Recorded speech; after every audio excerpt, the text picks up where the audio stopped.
c'est un spectacle qui fonctionne énormément sur l'imaginaire et tout le travail, c'est d'essayer de, ce que dit Nicolas, là, c'est d'essayer de voir ce qu'on montre, ce qu'on ne montre pas. On montre beaucoup moins que ce que le texte dit, et énormément moins. Et c'est tout l'enjeu du spectacle aussi, que ça fasse assez confiance aussi au public pour participer à cette histoire et se représenter tous les lieux de la fiction et voyager en même temps que nous là-dedans, quoi. C'est tout l'enjeu. Et le travail, du coup, est de toujours essayer de jauger chaque moment. Voilà, qu'est-ce qu'il faut qu'on ait, qu'est-ce qu'il faut qu'on voit, qu'est-ce qu'il faut qu'on cache, qu'est-ce qu'il faut. Sur des petits détails, en fait, c'est du travail de détail à plein d'endroits. La pluie, depuis le début, c'est- au tout début du projet, quand on en parlait avec Nicolas, c'était le personnage principal de l'histoire. C'est-à-dire qu'en fait, c'est une histoire qui raconte comment les habitants et les habitantes de ce village en fait réagissent à cette pluie. Mais celle qui a le premier mot, c'est la pluie. Et c'est elle qui agit en fait, qui fait la première action. Et tout ce qu'on voit sur la scène n'est que les réactions à ça, et les réponses à ça, et la transformation par rapport à ça.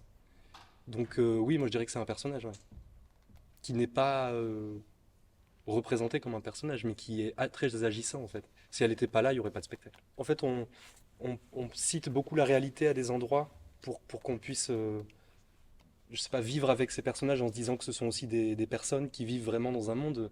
Il y a une partie de réalité qui est très forte, donc les costumes ne vont pas chercher des choses complètement hors de la réalité, mais en même temps, on a un espace en fait de. C'est pas du théâtre documentaire, c'est un théâtre qui va chercher plutôt du côté de la poésie, du côté de la perception, du côté de choses qui peuvent justement nous permettre de faire une expérience un peu décalée de la réalité à un moment donné aussi. Donc, notamment cet espace qui n'est pas du tout réaliste et qui cherche à construire, à rendre sensible un peu une expérience un peu de ce que ces personnages vivent pendant cet épisode de plus d'1 an, quoi.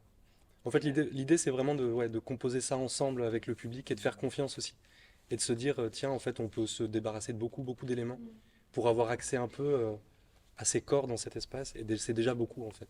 Ce qui traverse, voilà, ses formes, peut-être ce qu'on peut, et tout ce qu'on peut projeter, en fait, parce que c'est aussi un espace pour qu'on puisse projeter. Enfin, vous parlez de murs, barrages. En fait, ces choses-là, ça va être projeté au fur et à mesure de la fiction, de ce que vous entendez.